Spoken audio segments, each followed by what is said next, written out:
Video చూసే ముందు ఓం నమ శివాయ అని కామెంట్ చేయండి. హిందువులకు అత్యంత పవిత్రమైన పండుగల్లో మహాశివరాత్రి పండుగ ఒకటి. శివరాత్రి రోజున శివుడిని ప్రత్యేకంగా పూజిస్తారు. ఈ నెల ఫిబ్రవరి 15వ తేదీ శివరాత్రి పండుగ వచ్చింది. భక్తి శ్రద్ధలతో శివుడిని పూజిస్తే మీ జీవితంలో ఉన్న కష్టాలన్నీ తొలగిపోయి అఖండ రాజయోగం సిద్ధిస్తుంది. అయితే ఈ మహాశివరాత్రి రోజున కొన్ని పవిత్రమైన పుష్పాలతో శివుడిని పూజిస్తే పట్టిందల్లా బంగారం అవుతుంది.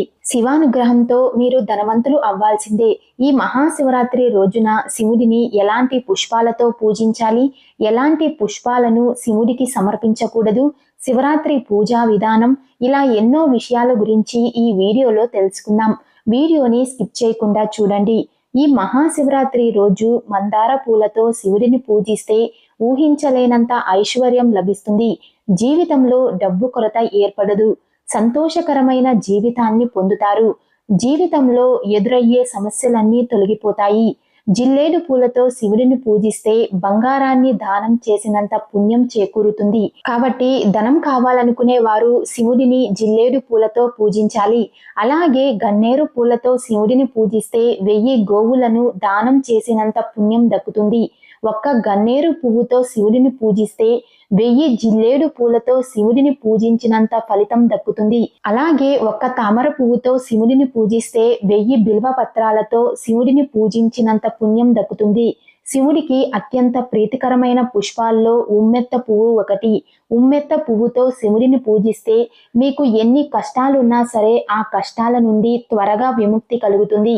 అలాగే వైవాహిక జీవితంలో ఉన్న సమస్యలన్నీ తొలగిపోతాయి. మీ మనసులో ఏదైనా కోరిక ఉంటే ఆ కోరిక నెల రోజుల్లోనే తీరాలంటే ఉమ్మెత్త పువ్వుతో శివుడిని పూజిస్తే మీ కోరిక త్వరగా నెరవేరుతుంది.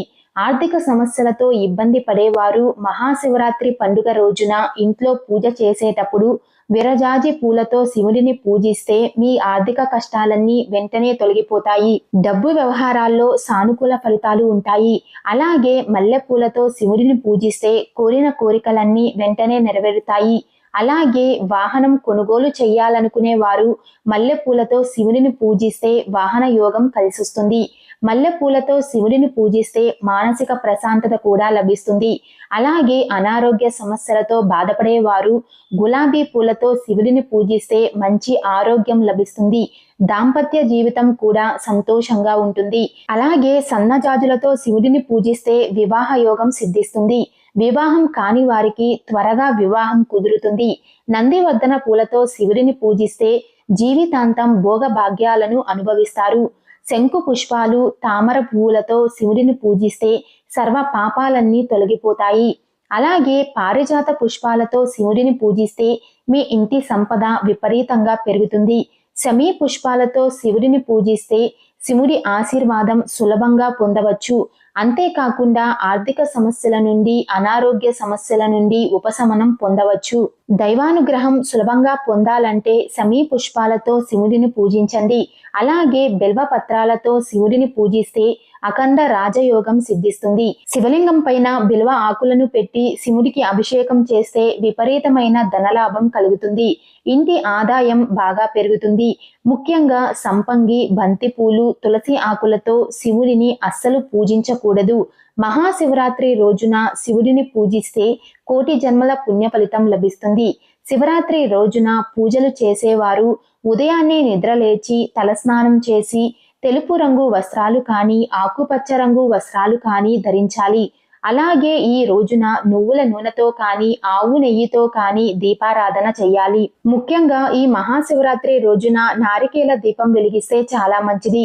మీ పూజ గదిలో శివలింగం ఉంటే గంగాజలంతో కానీ, ఆవు పాలతో కానీ శివుడిని అభిషేకించండి. ఇంట్లో శివలింగం లేని వారు మట్టితో ఒక చిన్న శివలింగాన్ని తయారు చేసి పూజ గదిలో ప్రతిష్ఠించి శివుని రూపంగా భావిస్తూ మట్టి శివలింగానికి అభిషేకాలు చేసుకోవచ్చు. ముఖ్యంగా ఈ మహాశివరాత్రి పండుగ రోజు విభూతిని ధరిస్తే చాలా మంచిది. ఈ రోజున ఎవరైతే విభూతిని ధరిస్తారో అలాంటి వారికి జన్మ జన్మల దరిద్రం తొలగిపోతుంది. విభూది అందుబాటులో లేని వారు గంధం బొట్టు అయినా పెట్టుకోవచ్చు.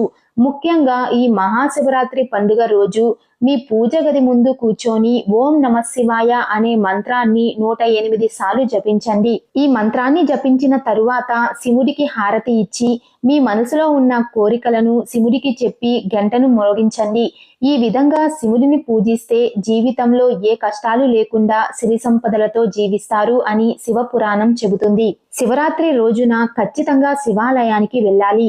ఒకానొక రోజు పార్వతీదేవి పరమశివుడి దగ్గరకు వెళ్ళి శివరాత్రి మహత్యం గురించి అడుగుతుంది.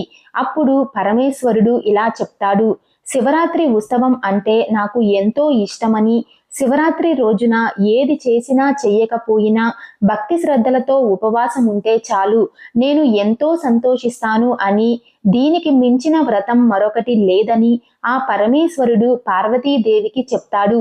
కాబట్టి శివుడు చెప్పిన విధంగా ఈ మహాశివరాత్రి పండుగ రోజు నియమ నిష్టలతో ఉపవాసం ఉంటే శివుడి ఆశీర్వాదం ఖచ్చితంగా పొందవచ్చు. అలాగే పంచామృతాలతో శివుడికి అభిషేకం చేస్తే శివానుగ్రహం ఖచ్చితంగా లభిస్తుంది. ముఖ్యంగా ఆవు పాలతో శివుడికి అభిషేకం చేసిన తరువాత నీళ్లతో ఖచ్చితంగా అభిషేకం చేయాలి. ఈ విధంగా మహాశివరాత్రి రోజున వివిధ రకాల పుష్పాలతో శివుడిని పూజిస్తే అశ్వమేధ యాగం చేసినంత పుణ్య ఫలితం లభిస్తుంది. ఈ వీడియో మీకు నచ్చినట్లయితే లైక్ చేసి షేర్ చేయండి. ఇలాంటి మరిన్ని అప్డేట్స్ కోసం మా ఛానల్ని సబ్స్క్రైబ్ చేసుకోండి.